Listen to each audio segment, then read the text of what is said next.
Welcome to the Elaborate Topics podcast, where we focus on lab-specific strategies for medical laboratory professionals. We're proud to be the healthcare detectives that work behind the scenes to get the results needed to influence medical decisions. Let's grow together and jump right into the lab.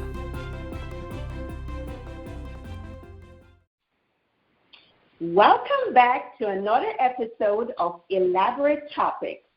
We are your hosts, Lona Small, Tywauna Wilson, and Stephanie Whitehead.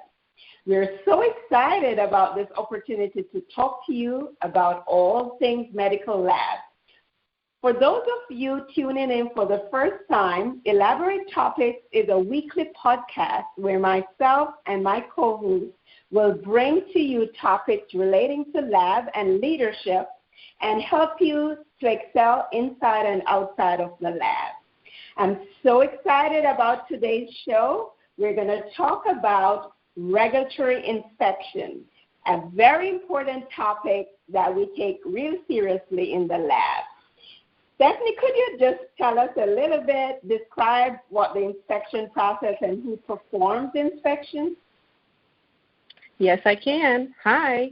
So, like Lona said, in this episode, we'll be sharing with you some insight on how to be successful in any of the regulatory inspections that you have while you're in the laboratory. So whether you're being inspected or you are conducting an inspection of a laboratory, this podcast should help give you those helpful tips that you need, to assist you with those aspects. So I'll start the podcast out for our listeners by describing the laboratory inspection process in general. So in the clinical laboratory, the delivery of quality laboratory results is at the heart of what we do. 70% of the information that we give out is used for the physicians and the clinicians to help diagnose, treat, monitor their patients. So it's really important that we understand the accuracy of the test that we're giving out. So to produce laboratory testing that is accurate, even to do lab testing, each laboratory needs an active CLIA number, and that is a mandate set by the government and CMS. CMS's policy for CLIA-certified laboratory includes that each CLIA-certified laboratory will have an initial inspection that is announced, and then biannual recertifications of inspection that will be likely unannounced. In addition, if you're working in a laboratory where somebody has lodged a complaint or has a concern about your operations or your testing, you are always subject to a follow-up inspection or a complaint inspection, and that can be unannounced.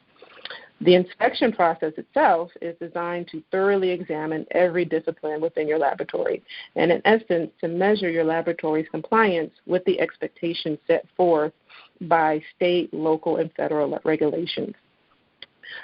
In addition, inspections are also meant to assist the laboratory in improving patient care. A lot of times inspections help us to emphasize on the aspects of our test performance that need improvement or can be done better as set forth by better practices. So it's really important that you view any regulatory inspection that may come to your department as an educational experience. So the inspectors are not the police that come to give you a ticket, or sometimes we may say, we got dinged for that. It's really important that if you're a leader of a laboratory or you're in a laboratory, that you coach the team and you talk to the team about viewing the inspection process as a way for us to understand how we can improve what we're doing every day for our patients. In terms of who is going to perform your inspection, previously I mentioned the CMS. So your inspection could come from CMS themselves or a representative representing CMS, and that could even be CLIA. They will likely come anytime during your normal business operations, or if you're, a clinic, laboratory, and you're open 8 to 5, their inspection will fall between those times. There are currently 7 different CMS-approved accreditation organizations, with the CAP being the most recognized, the College of American Pathologists. But there are others, the AABB, or the American Association of Blood Bank, ASHI, the American Society of Histocompatibility and Immunogenetics, as well as the Joint Commission on Accreditation of Healthcare Organizations. So should your laboratory fail to be in compliance following an inspection by one of these approved organizations, you're open to a full review by the CMS. So as a laboratory professional, it's definitely important that you understand how to work with your team and how to work with the pathologists that work within your laboratory to be as prepared as possible on the day of inspection. And Tywauna is going to give you some very helpful tips on how to do that. Thank you, Stephanie. That was an awesome introduction about the inspections from the laboratory perspective. I'm going to talk a little bit about the pre-survey information, getting ready. So now that you know that your regulatory inspection is occurring, we need to get ready for that survey so we can make sure that it goes as smoothly as possible. So in order to make sure that the survey goes pretty smoothly, you want to make sure that you provide any pre-survey information to the accrediting organization. A lot of times they want to know who's running your facility, who is your medical director, who's the CLIA director, whose license is on your particular CAP number. They also want to know about your technical staff. Who do you have on your roster of staff? What credentials do they have? What license do they have? What certification do they have? What education do they have? Other pre-survey information includes your testing volume. How many tests per year is your organization reporting out? What types of testing does your organization do? Do you do hematology, chemistry, blood banking, microbiology? Are you doing genetics? Are you doing some of the other complex testing? They want to know that information as well. So you want to determine the laboratory requirements that apply to your particular lab based off of your test menu, based off of what testing you said you were going to perform. There are 4 key things that you need to be aware of when you are preparing. One thing is, what is the level of testing complexity for your organization? Do you have wave, moderate, or high complexity testing? This is important because of the type of testing it is will determine the requirements that your staff need to have in order to perform that type of testing. Your wave testing, for example, would be testing that is able to be performed by a high school graduate who's been trained and competent to perform that testing. Your moderate complex laboratory testing could be that in your hematology and chemistry area. These are typically your degreed individuals who have an MLT or MT certification that are trained and competent and meets the criteria for testing personnel. Your high complexity testing could be that of those that's working in the blood bank, would have high complexity testing, or if you have any FDA modified or lab developed tests, that would be lab high complexity testing. Your proficiency testing program is another consideration when preparing. You want to make sure that you are subscribed to a proficiency testing program that could be from the CAP, the College of American Pathologists testing program. It also could be from other organizations that have proficiency that you can subscribe from. API is another organization that has proficiency testing materials. So when you look at your testing menu, there are certain analytes that have to be subscribed to recognized proficiency testing program, and then there's other analytes in which you can use alternative assessment, for example, to meet that criteria that does not have to subscribe to an official program, but you do have to conduct some type of proficiency on that particular analyte. Everything that you do in your laboratory should be regulated, and it should be where you are testing and following the rules set forth from your accrediting agency. Review established written policies, processes, and procedure manuals. You want to make sure that you are in compliance with your procedures. I know sometimes as laboratorians working in the lab, especially if you've been at a particular facility for a long period of time, we've done this procedure for years, and sometimes the procedure change and what you are doing is out of scope with what the procedure actually says. So we need to make sure that we are always in alignment by what our procedures say. Our procedures are kind of governed by our accrediting agency, and of course, your laboratory has to be in compliance with the regulatory agency. You can choose to have a more strict approach than what is required, but you cannot have a more lenient approach. So making sure that your written policy, processes, and procedures are actually what you are doing and are meeting the guidelines as set forth from the accrediting agency. These documents must outline the procedure for the 3 phases of testing for each test performed by the laboratory. You also want to review your QA plan and ensure laboratory safety procedures align with OSHA requirements and your state federal standards. So you want to make sure you're in line with OSHA. I'm in the state of Ohio, so I have to make sure that ours align with the Ohio Department of Health as well, and your facilities have to be in alignment with those things in your particular states.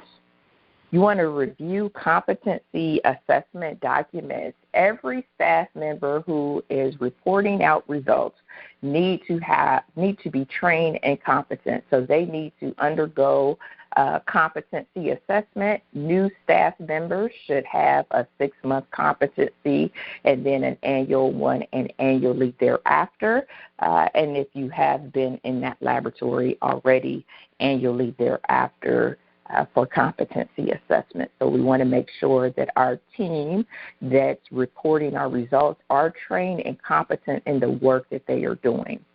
Review quality control, quality monitors and validations. We want to make sure our quality assurance plan is in order. We want to make sure that our instruments are in control before we are releasing any patient results for the day. So we want to make sure proper documentation of maintenance has occurred, as well as our quality control, running any calibrations or anything of that nature before you get started releasing patients for the day.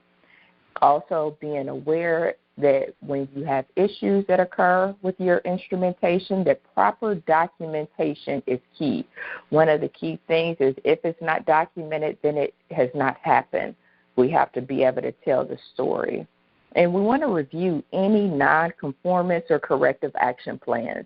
So we want to make sure that everything that we are doing in our laboratory, we have a plan of attack for. We have a documented plan, if this, then this, in our laboratories to make sure that we are staying in compliance and we are ready for laboratory success when our accrediting agencies come to inspect us. As good laboratorians, we all want to make sure that we are doing the best thing for our patients at all times. Right test, right patient, right result every single time. I know Lona has some awesome lab pro tips that she wants to share with us, and so I'll kick it back off to her. Thanks so much, Tywauna.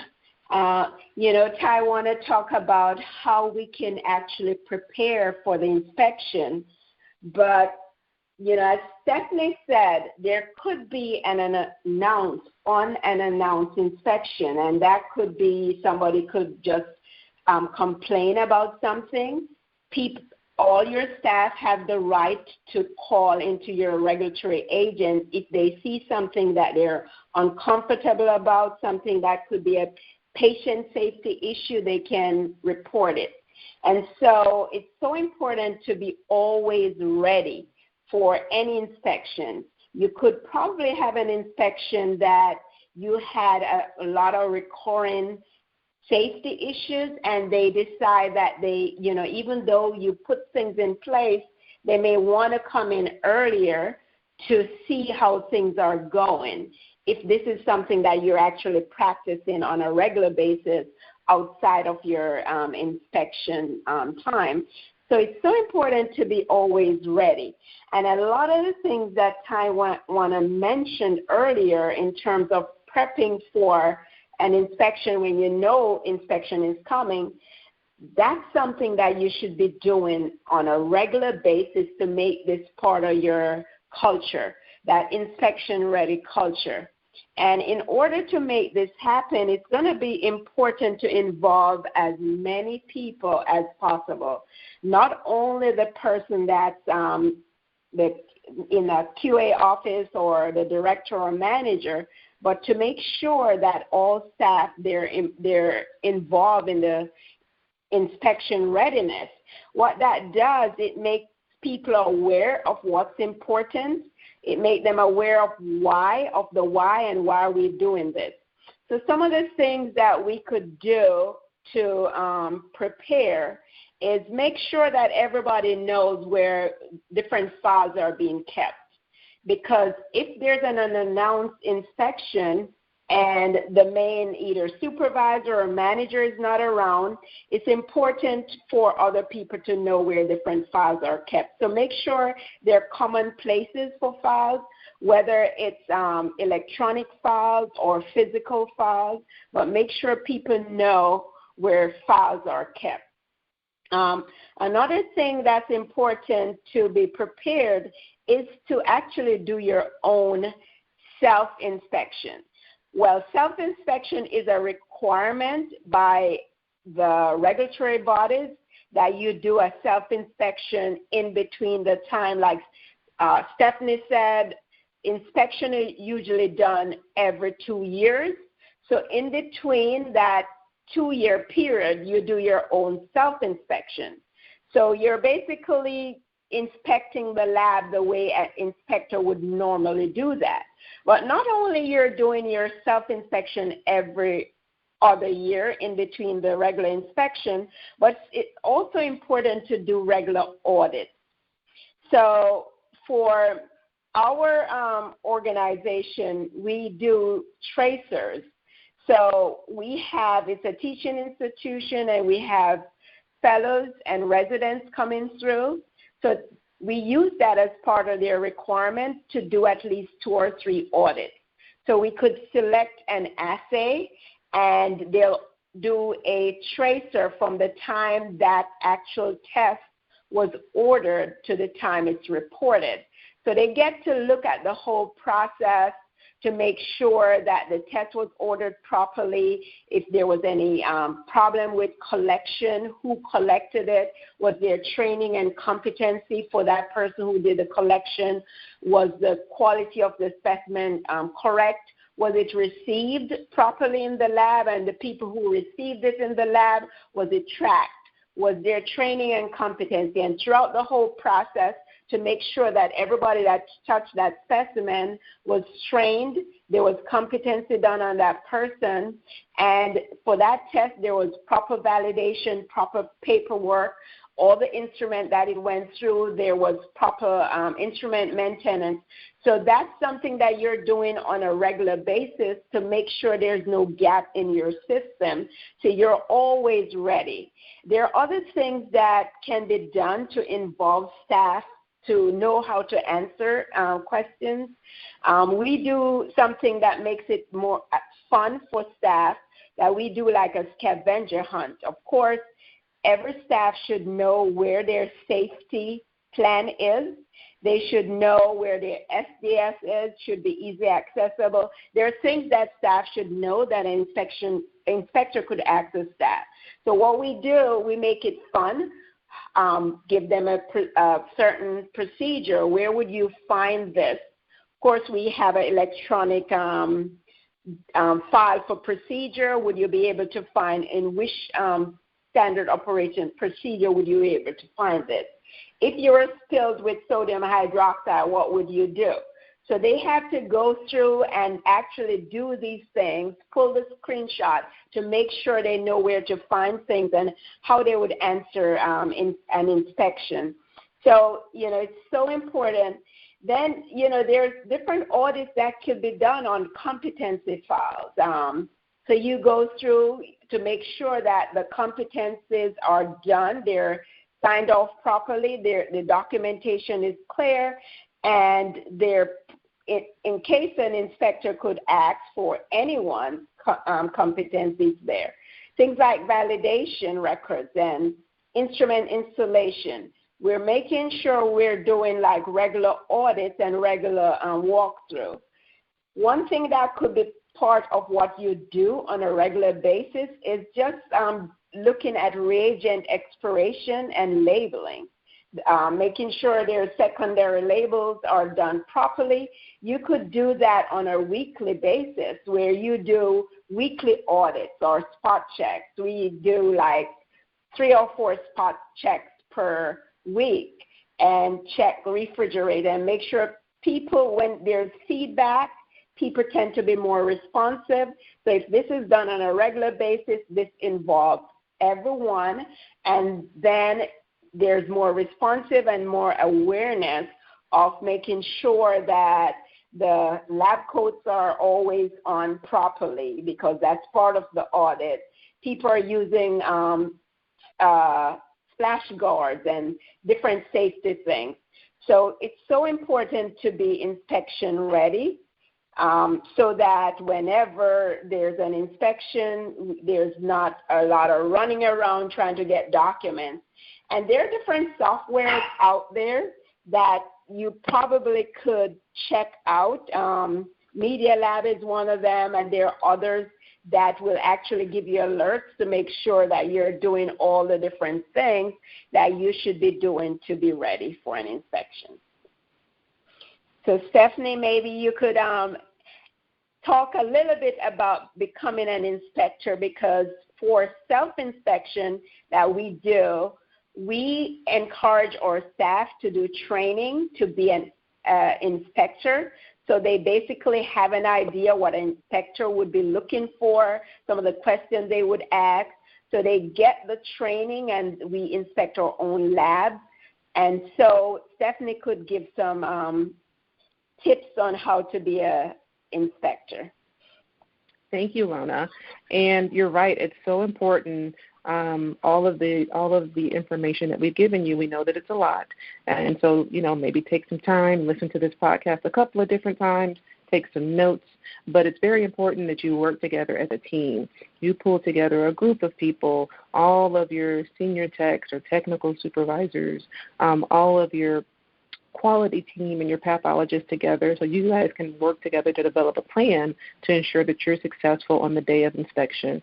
One of the ways that you can ensure that you are personally aware of all of the standards and you understand everything that is going to be required of your laboratory on the day of an inspection is to actually be an inspector yourself. So let's transition the podcast from the perspective of a laboratory being inspected to, like Lona said, the perspective of you perhaps being an inspector yourself. Like we talked about before when we said the accrediting agencies that come in every 2 years and inspect your laboratory, these accrediting agencies also rely on their partnerships with those laboratories that are accredited to work together to perform peer-based inspections. So if your laboratory is CAP or AABB or ASHI inspected, those organizations rely on all of the laboratories that participate in their program to also conduct inspections. And that just gives really great peer-to-peer interaction, overview, and insight into how the different laboratory processes work. So each laboratory professional can take the opportunity to work with an accrediting organization to become an assessor. In our laboratory, we've got several different blood bank experts that are AABB assessors. Our laboratory also does HLA testing, so our whole HLA staff are ASHI inspectors, and of course we've got a plethora of people who partner with us as we go out on CAP inspections. And so it's just a really awesome way for you to understand best practices that may be happening in other laboratories. Many of these organizations are international, so you can travel outside of your country and see laboratory operations, maybe in Korea, in other places, in other parts of the world. So it's a really good experience for you to expand your scope. And then there's nothing like traveling with your team, right? Because when you travel with your team, you get a whole different experience and a whole different team building and bonding experience like no other. So as you're thinking about becoming an assessor, you should think about, what is my area of strength? You know, what is my area in the laboratory that I really feel knowledgeable about? Because that's probably the area that you want to lean towards when you are thinking about how I want to inspect and what areas I want to be an assessor on. You'll need to draw from your own work experiences and your own strengths in the laboratory to help guide you as you're studying the checklist and reviewing the checklist. And so if you're a blood bank expert, you know, it is probably not best that you go out on an inspection and do the point of care section. You know, it's probably best that you inspect either the transfusion services, or if that organization has, their own donor services, supply and manufacturing, that you inspect those areas that you feel like you have the most expertise in.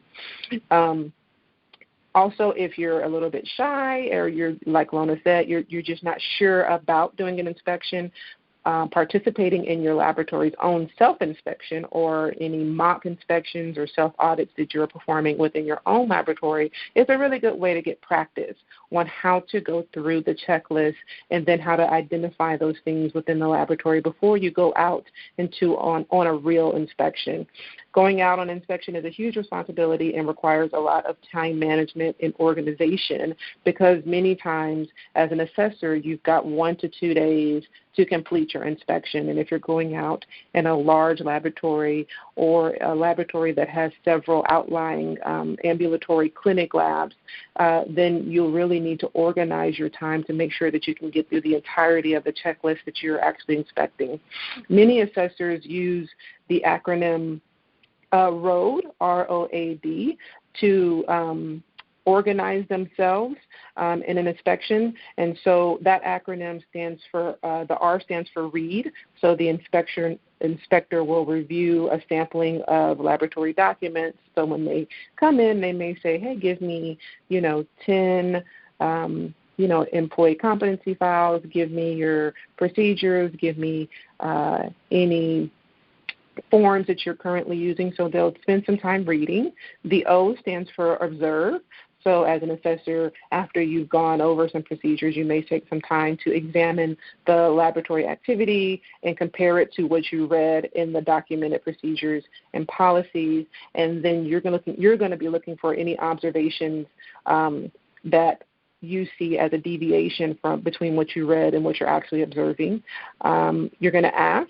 So as an assessor, you're going to try to understand the questions that you want to ask to the staff.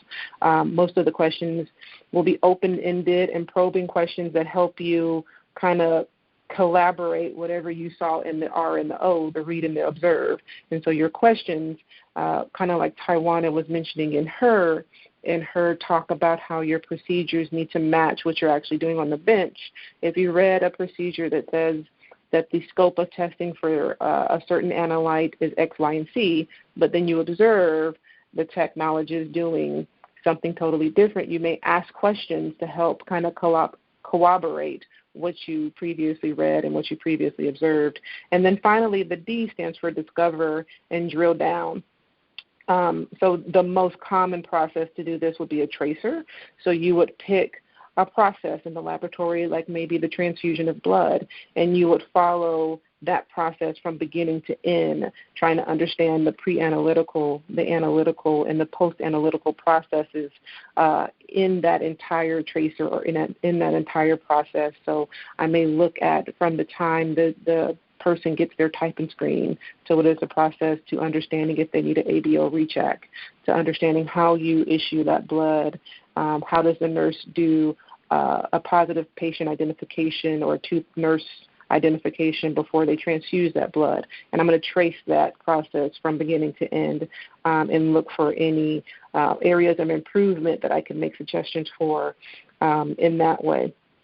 But to do all of that, we don't want you to be intimidated. Like I said, it is a large responsibility, but to become an assessor, there is thorough training through each regulatory agency that you would want to be an assessor for. And you can be an assessor for many different accrediting organizations. I know colleagues that are assessors for up to 2, maybe 3 different organizations. It does take a bit of time, and so you need to work with your department on that, but it is a huge service to yourself and your career, and it helps open up your eyes and your scope to what's going on outside of your current surroundings. So, Lona, do you want to give some details of the training process and what should they expect in terms of length in training and how to get the training? Sure. Yes, as Stephanie said, having training as an inspector really would be a great investment in yourself, and actually a lot of knowledge that you gain, not only to help with other labs, but also to help prepare your own lab. And so the good thing with the training is that training actually walks you through. You walk you through step by step from the beginning in terms of what do you need to know and what questions do you need to ask. How do you ask these questions? How do you prepare before you even get to that site? What are the things that you need to have? So it's like very detailed. It's a lot of time investment. I know for the CAP training that could be about sometimes 4 hours, but it actually introduces you to everything. Example of different checklists. You get a chance to understand, like Stephanie just mentioned, the road, different methods in which you can inspect. So there's different tools that you can use. Road is one tool. The tracer, you have different tracers. You have ways in which you can ask questions where you can actually get so many answers, so you'll be covering a lot of different checklists at the same time. But they'll recommend for new people that's just starting with inspection to just start maybe with the road because it's simpler. But with time, you can start using advanced tools. The good thing is that they guide you through. There's a lot of case studies, so you get a chance to practice, like how would you actually cite?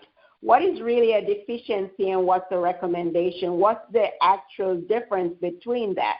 Because a lot of people sometimes get confused, and they would like, I won't give them a deficiency, I'll just give them a recommendation and think it's a lighter form of a deficiency, when in fact it's totally different.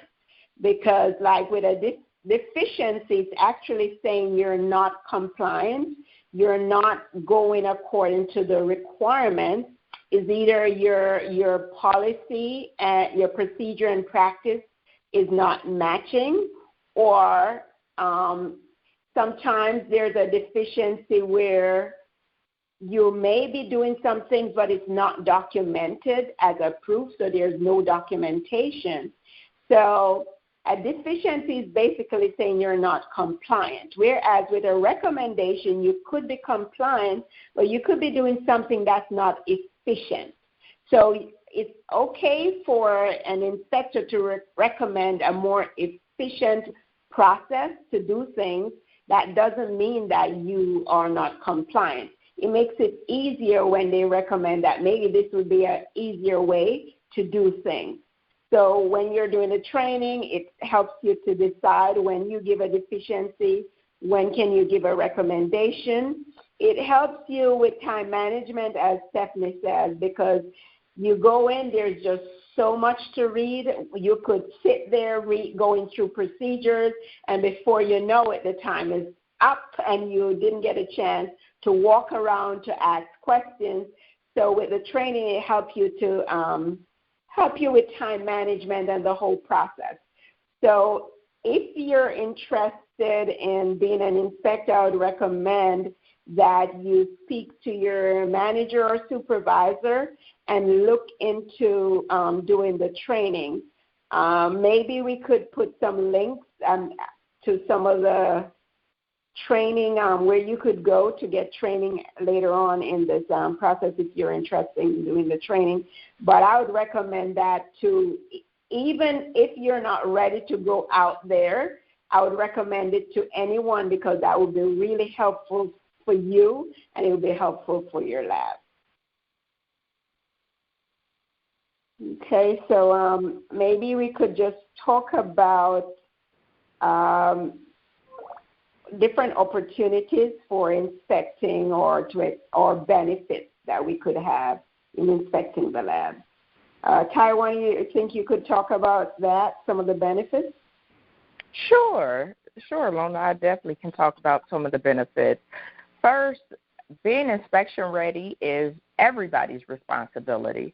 So that's one of the things, whether you're on a team or not on a team, being inspection ready is the responsibility of every single member of the laboratory team. There are benefits of being on an inspection team, internal team, or being able to inspect a laboratory, and I'll talk about 4 key benefits today. Continuous education is benefit number 1. As we know, if we're not learning, then we're not growing. And so continuous education for us to be able to continuously improve. It also helps with engagement and ownership. So when you are aware of the criteria in which the lab needs to operate, from either going on an inspection or being inspected, it allows you to be more engaged, especially as decisions are made in your laboratory. It takes the why are we doing this, why we have to document this, why do I have to be in compliance for this, why do I have to do competency like this, why do I have to have direct observation, why do I have to review maintenance records every month. Those kind of things. Once you start, as I call them, understanding the rules, it makes it a lot easier to understand the changes that your laboratory leadership team will have to make. Networking opportunity to observe other lab practices and exchange of ideas. So if you have the opportunity to go and inspect another laboratory, you get to see a different way of doing things. Of course, we have to be in line with the overall accrediting body's rules, as I like to say, or standards. But there are other ways that people do things. Maybe they have some handy logs that they use to make documentation a little bit more easier or accessible for the team. So it's always good to be able to go out and network with other professionals in their laboratories. I've been on numerous inspections, and I've been on the side of being inspected several times. And I learn something new every time because everybody's viewpoint of the standards are a little bit different. And some people are just great at creating forms and logs and all of those things, or you may have a challenge in your laboratory that somebody else is just knocking it out of the park and has created a process to make it go more smoothly. So you get that opportunity to network and meet other lab professionals. The third benefit is broaden your experience as a laboratorian.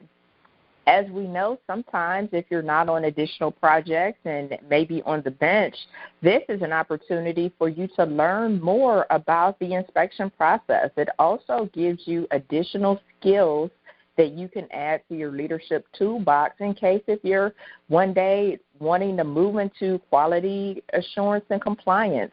Maybe you want to move into laboratory leadership. Maybe you want to move into IT. You have to understand the criteria in which the laboratory has to operate. And so this gives you the opportunity to learn more about some of those things, broadening your experience and learning something different. And then another benefit is it deepens your understanding and knowledge of the standards. Again, I kind of touched on this earlier, but when you really understand what it is that CAP, CLIA, AABB, whoever it is, COLA, Joint Commission, whoever it is that is the regulatory agency for your laboratory. Once you understand what they are looking for, it really makes things so much simpler. And the reason I say that is because it reduces the overwhelm. They're telling you what you have to do. They're telling you what they're looking for. And so it makes that overwhelm a little bit less anxious. So if you take an interest in learning what those checklist items are, learning what those standards are, you will be able to adapt to some of the changes that happens in your environment. I've been fortunate to work with a few teams in different hospital, reference, pharmaceutical laboratories, and you just see people's eyes light up with excitement and with interest when they find out the reason of why we do what we do. It's not to pick on you or, because we don't like what you're doing. That's not the reason at all. It's because we have to be accountable to a higher agency, and that's why we're saying you need to make sure you document your maintenance logs every day. You need to make sure that your documentation tells the complete story. Your documentation should tell the story without you even saying a word. As I know, if your laboratory, and this is just a little secret, if your laboratory looks prepared, looks professional, looks like you have things in order, your documentation is in order, it will allow for a smooth inspection because things are in order, things are organized, things are documented. So these are just some of the benefits on why you should be involved with a team. If you're part of a larger system, this will include multiple facilities. You should ask your supervisor or your team leader if you have the chance to go and do a mock inspection at one of your other laboratories. Sometimes fresh eyes see something that those who are in the laboratory might not be able to see. So even if you're not able to go on an official inspection, that's a good way to get experience. And sometimes when your team goes and inspects, there's an opportunity for them to bring a trainee. So if you have an interest in that, express that to your supervisor, and you never know. They might bring you along on the next inspection. I've been off on several external, and we always bring somebody because we want somebody to be able to learn and grow and develop. So you just have to ask and express your interest and, ask your team leader or supervisor, can I see the checklist items?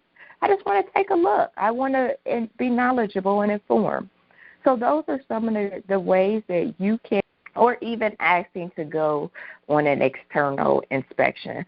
Remember, when the inspection team comes to inspect you, they can ask anybody anything at any time. And most inspectors are not sitting in an office reading procedures all day. They're out in the laboratory talking to all of the team members, wanting to know what you do and how you do it.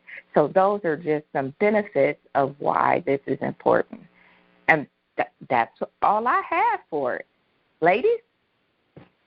Well, we certainly hope that this podcast has helped to ease any anxiety that you have had about any parts of the inspection process. Whether you are nervous about going on an inspection, we hope that this podcast has given you a roadmap to ease those concerns, or whether you are coming up on an inspection. We know that during the COVID-19 pandemic, many agencies had slowed down on doing inspections, but as of June, some agencies have started to pick up and slowly start back. And so whether you're nervous about that, we hope that this podcast has helped give you some type of direction and some type of tips to help ease your mind. But in summary, the moral of the story is to always look at your inspection as an opportunity to improve. Whether you are the inspector and you can improve on your understandings of the checklist, you can take it as an opportunity to grow in your field. Whether you are being inspected and helping respond to any findings that were found during the inspection, and you take it as an opportunity to better your team, better your processes, all of the inspection processes and methods are meant to improve your testing operations and ultimately make things better for the patients that we serve. There's several other resources out there that can help you with this, so be sure to check out websites like the CAP or the ASCP, and the ASCP is coming out with their own podcast soon, so be sure to check that out because I'm sure they'll have some great tips on there of their own. But if you have any additional questions, make sure you reach out to myself and my co-host, and we're happy to continue to help you with your journey in being successful in your laboratory inspections. With that, I'll say thank you for tuning in and checking out this episode about surviving your laboratory inspections of Elaborate Topics with our hosts, Tywauna Wilson, Lona Small, and myself, Stephanie Whitehead. If you like what you heard today and you want to listen to our previous episodes, please subscribe to directimpactbroadcasting.com or your favorite podcast platform. Remember to email us, reach out to us. We want to hear what you're thinking. Maybe you have other things you'd like for us to mention or talk about. You can email us all at elaboratetopics@directimpactbroadcasting.com. And also you can learn more about the guests of the show. So please tune in next week and hear another amazing episode of this podcast. And until then, have a great day. Thank you for tuning in to another episode of Elaborate Topics, where your hosts discussed relevant strategies for laboratory professionals. Please subscribe to this podcast on your favorite podcast platform and listen to us on directimpactbroadcasting.com. Stay tuned for another episode with information you can use to excel in your laboratory career.